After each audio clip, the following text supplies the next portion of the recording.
What else are you hearing from the palace tonight about Princess Catherine's condition, not to mention the timing of this announcement? The moment King Charles gave the order, the room changed. What had once been a silent royal treasure became a symbol of power, memory, and humiliation. Catherine, Princess of Wales, was granted the Queen Mother's Cartier Bracelet, a piece Camilla had long believed would remain within her reach. And when the monarch made his decision final, her composure cracked in a way no one inside the palace expected. Before we go deeper into what this really means for the royal family, make sure to subscribe so you don't miss a single update. The shock did not come from diamonds alone. It came from what the bracelet now declared. The Queen Mother was the wife of King George VI and mother of Queen Elizabeth II. And her name still carries the emotional weight of duty, wartime strength, and family continuity. The Cartier Bracelet, a historic jewelry piece from the French luxury house long connected to royal collections, was no longer being treated as decoration. It had become a message. It told the palace that the king believed the future needed a face of calm service, not rivalry, not noise, not wounded pride. Catherine received the news in a quiet private room with her hands still in her lap, and she did not smile like a woman handed victory. She looked stunned, almost frightened by the meaning of it, because she understood that royal gifts are never only gifts. They become signals. They become judgments. They become weapons in rooms where no one raises their voice. Camilla learned the order had already been signed, and the pain hit her before she could hide it. She sat down abruptly, eyes filling, not simply because a bracelet had gone elsewhere, but because the choice seemed to say something colder, that her place beside the king did not guarantee the symbols she had quietly expected. For weeks, the bracelet had been discussed behind closed doors, moving through careful conversations, softened phrases, and palace caution. Yet the final instruction came without warning to the queen consort, and that silence wounded her as deeply as the decision itself. Charles had not acted on style. He had acted on image, legacy, and the dangerous question of who could carry the monarchy into its next chapter without breaking under the weight. In that single order, affection collided with duty, and duty won. And everyone who heard the news understood a brutal truth. This was not an ornament changing hands. It was trust moved from one woman to another. But before the bracelet became the object everyone whispered about, three people stood at the center of a decision that exposed far more than anyone expected. At the heart of the Cartier bracelet decision were not courtiers, vault records, or ceremony schedules. There were three people trapped inside one royal moment: Catherine, silent but shaken; Camilla, wounded by what felt like rejection; and Charles, forced to choose between personal loyalty and the future image of the crown. In that choice, every hidden fracture inside the palace began to show, because this was no longer about who would wear a bracelet. It was about who the monarchy trusted to carry its memory without turning it into a battlefield. The crown, in plain terms, meant more than the person on the throne. It meant the whole royal system, the image, the duty, the history, and the public belief that the family still stood for something larger than itself. That was why the decision mattered so deeply. Catherine had become the emotional anchor of that system, the woman many people looked to when the palace needed grace instead of noise, calm instead of chaos, and quiet strength instead of another public wound. She understood that accepting the Queen Mother's Cartier bracelet could look like victory, but feel like fire. In a private conversation, she asked whether taking it would inflame tensions, and the question alone revealed the burden on her shoulders. She was not reaching for glory. She was measuring damage. Camilla felt that damage in a very different way. As the queen consort, meaning the king's wife who shares his public role but does not hold sovereign power, she had expected certain symbols to reinforce her place beside him. When she was told the order had already been approved, her fingers tightened around the arm of the chair, and the hurt moved across her face before pride could stop it. She was not simply disappointed.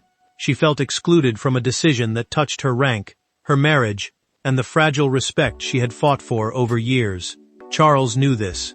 He had been warned through a documented palace briefing that the bracelet would send a message, stronger than any speech.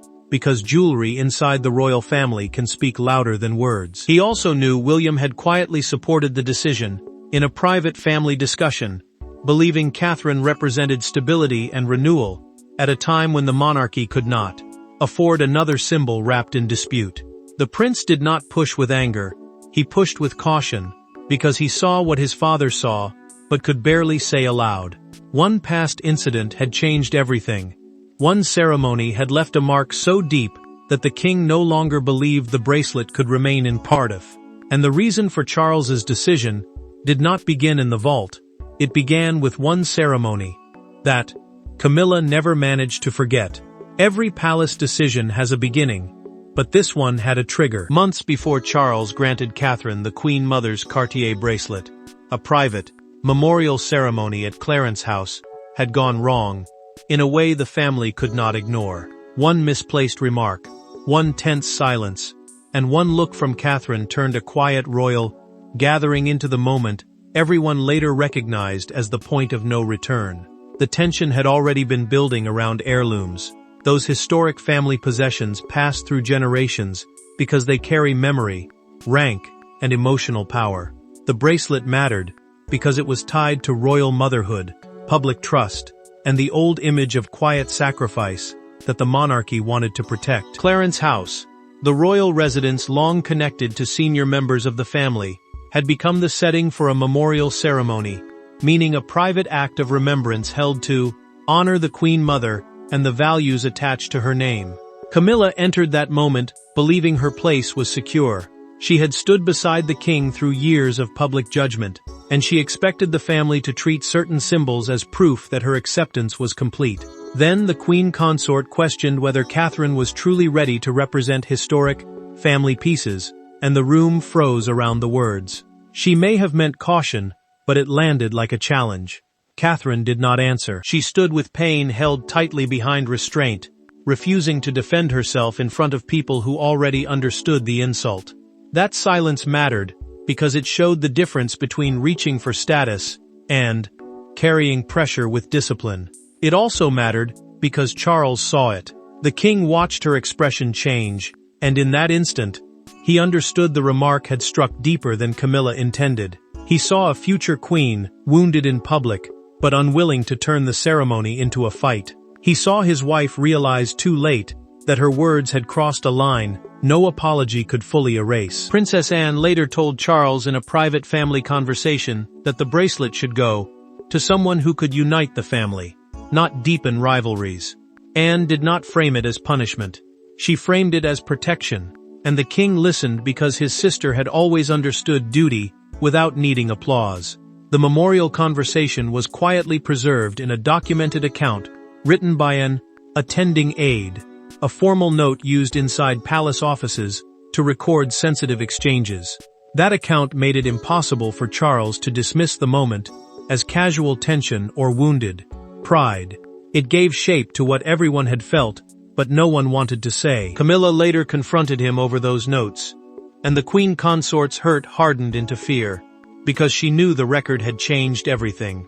By the time the bracelet order reached Charles's desk, the argument was no longer about diamonds. It was about dignity. The confrontation happened away from cameras, away from aides, and away from the polished calm the palace presents to the world. Charles and Camilla faced each other in a private sitting room, the bracelet file between them like a verdict. Camilla wanted an explanation. Charles wanted silence. But once the order was spoken aloud, silence became impossible, and the queen's tears finally broke through. She had learned that Catherine would receive the bracelet not from a soft warning, not from a shared conversation, but after the decision had already been sealed. That was the wound. Not only the loss of the jewel, but the feeling that her voice had been placed outside the door before the most personal part of the decision began. Charles set the signed order down and did not reach for it again. The order, in plain language, was the king's written instruction that made the transfer official inside the royal household. It mattered because once such a command moved from private discussion into recorded authority, it stopped being a family argument and became palace action. Camilla stared at it, as if the paper itself had spoken against her. She asked whether her years beside him counted for less than Catherine's future role, and the question landed with the force of betrayal. She had endured public suspicion, cold glances, and decades of judgment to stand beside the king, and now one bracelet seemed to reopen every old scar. He did not deny her pain.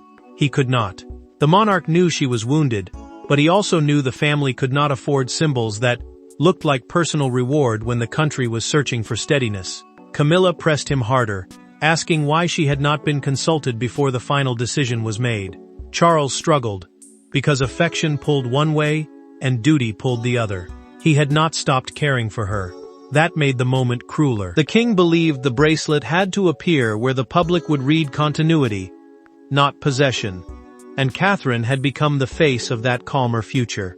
Continuity, in simple terms, meant the visible line between the monarchy's past and its next chapter, the proof that old values could survive through new hands. That was why the bracelet mattered. It could not look like comfort for one woman. It had to look like trust in the next generation.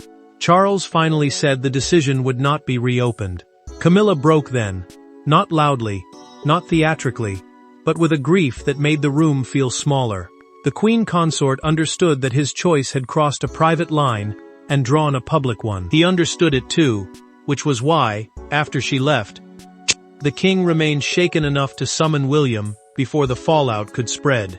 But Charles's order carried a power even Camilla could not challenge, because the bracelet belonged to a history larger than any one marriage. The Queen Mother's Cartier bracelet was never simply an ornament locked inside a royal vault. It was a message waiting for the right wrist.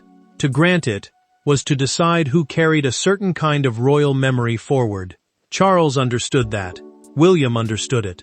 And when a senior courtier opened the inventory folder, even he paused before reading the final instruction aloud. The pause mattered, because everyone near the decision knew the bracelet would not arrive quietly.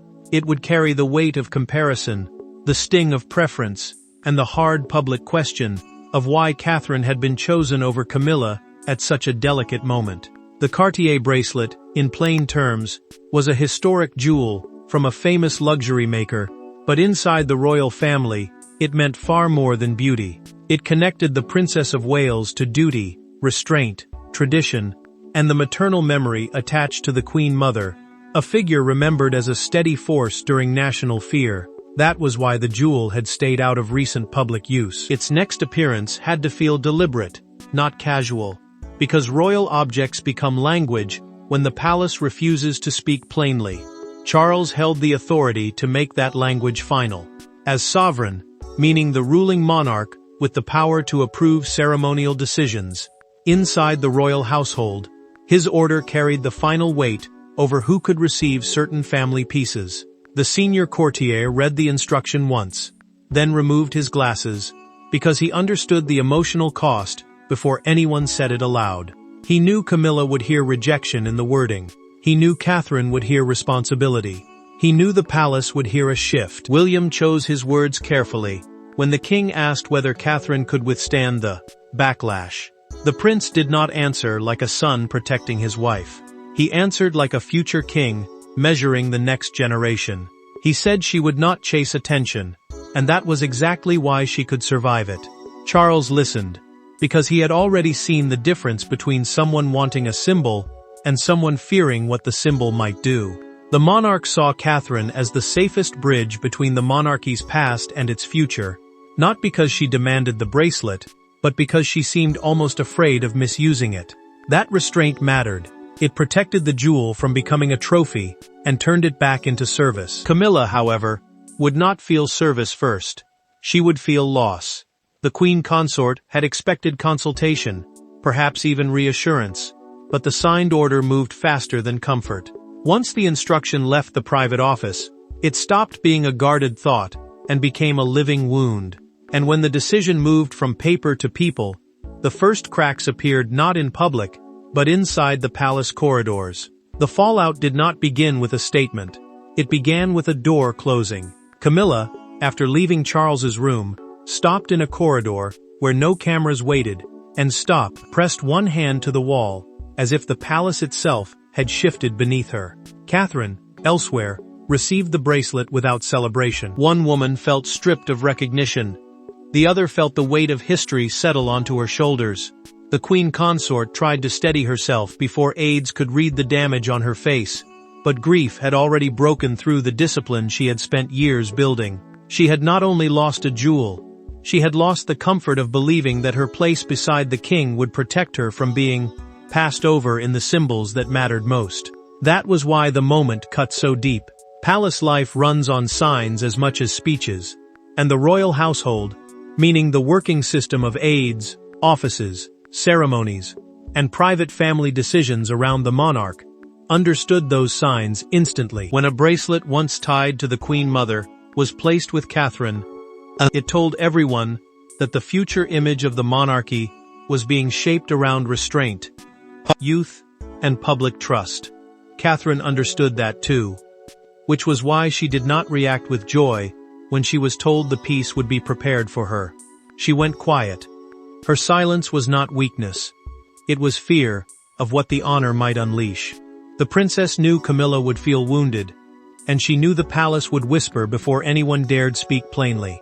Camilla reached her room before the tears fully came. A lady-in-waiting, a personal female attendant who helps a senior royal with private duties and daily support, closed the door softly behind her, and that small act gave the queen consort the privacy to collapse into sobs. She felt excluded, judged, and suddenly fragile inside the very institution she had fought to survive. Catherine, in another room, carried a different pain. She told William that she did not want the bracelet to become a weapon against another woman, and the prince heard the warning behind her words. He knew she was not rejecting the honor, she was refusing to enjoy another person's humiliation. That mattered because the monarchy needed symbols of unity, not trophies born from pain. Princess Anne later made her view clear in a documented family account, saying Catherine's restraint proved Charles had chosen correctly. Anne believed the bracelet needed someone who could absorb tension without feeding it, and the king had reached the same conclusion at terrible personal cost. Palace staff quickly understood that loyalties had split behind closed doors, but William saw something deeper beginning to form. His private conversation with Catherine would change the meaning of the bracelet entirely, because when she finally spoke about it, she did not speak like a winner. She spoke like someone afraid of what victory might cost. The turning point came without courtiers, without palace language, and without ceremony. William found Catherine alone, looking at the closed bracelet case as though it contained a burden rather than a jewel. He did not tell her to be proud. He did not tell her to ignore Camilla. Instead, he sat beside her and reminded her that some royal symbols are not rewards. They are responsibilities. Courtiers, meaning the trained palace advisors who manage royal business and protocol, had been kept outside this moment because Catherine did not need management. She needed honesty. A ceremony, in plain terms, is a formal royal act where symbols are shown to the family or the public. But this decision had reached her before any public ritual could soften it. That made the pressure heavier. The bracelet was not resting before her as decoration. It carried the Queen Mother's memory, the king's judgment, and the future king's quiet belief that she could survive what came next. Catherine admitted to William that Camilla's tears had changed everything. She said the honor felt painful, not celebratory, because another woman's heartbreak now seemed tied to her own rise. The prince listened carefully, and he did not rush to defend the decision. He understood why the queen consort's pain mattered, because a monarchy cannot ask the public to believe in dignity while allowing private wounds to look like trophies. He also understood why Charles had trusted his wife. The king had not chosen her because she demanded the bracelet. He had chosen her because she feared misusing it. That difference mattered. It showed restraint, and restraint was exactly what the crown needed when every object, every gesture, every silence could become a national argument. William told Catherine that accepting the bracelet was not an act against Camilla. It was an act for the future. The prince spoke gently, but the meaning was firm. The monarchy needed symbols that could calm the country, not reopen old battles. Catherine touched the case, then stopped, refusing to open it until she could accept the duty without tasting victory in it. She decided then that she would wear the bracelet only when the moment served the crown, meaning the royal institution and the public trust attached to it, not when attention could turn it into personal triumph. William saw that choice and understood why Charles had made his order final. Catherine had not turned pain into pride. She had turned pressure into service. And once the public learned what had happened, 3 times one, that private restraint would become impossible to hide. The bracelet would no longer belong to whispers inside palace rooms. It would become a national symbol overnight. And when the outside world finally saw the story break, the palace discovered that one bracelet could command more attention than any crown. By morning, the bracelet was no longer a private palace matter. It belonged to the public imagination. The story moved from drawing rooms to breakfast tables, from royal commentators to crowds outside palace gates. Catherine's name appeared beside the Queen Mother's legacy, while Camilla's tears became the image no one could stop discussing. What began as Charles's order had become a national judgment. Broadcasters framed the decision as a symbolic transfer of royal trust, and that language hit the palace harder than any accusation. A broadcaster, meaning a presenter who delivers news and commentary to the public, called the bracelet the clearest sign yet of where the monarchy's emotional future now rests. And the phrase spread with dangerous speed. Catherine had not asked for that kind of power, yet her silence made people lean closer. Camilla had not wanted her pain turned into a national headline, yet her tears gave the story its wound. That contrast mattered because the public did not see only jewelry. They saw a choice between hurt and hope, between an old struggle for acceptance and a new image of calm restraint. The front page made the decision impossible to soften. Catherine, given Queen Mother's Cartier bracelet, ran across one newspaper, in heavy type, beneath a split image of Catherine composed and Camilla tearful. A newspaper front page, in plain terms, is the first public face of a printed story, and this one did more than report. It judged. Outside Buckingham Palace, a small crowd gathered with phones raised, while commentators spoke live nearby, turning private sorrow into public theater. Buckingham Palace, the central working royal residence in London, became the place where people came to read meaning into silence. Palace aides tried to keep the language formal, describing the order as a ceremonial allocation, which simply meant an official decision about who may use a royal item for public duty. But the public refused to hear it that way. They heard personal rejection. They heard generational change. They heard Charles choosing the future, even while the Queen Consort suffered beside him.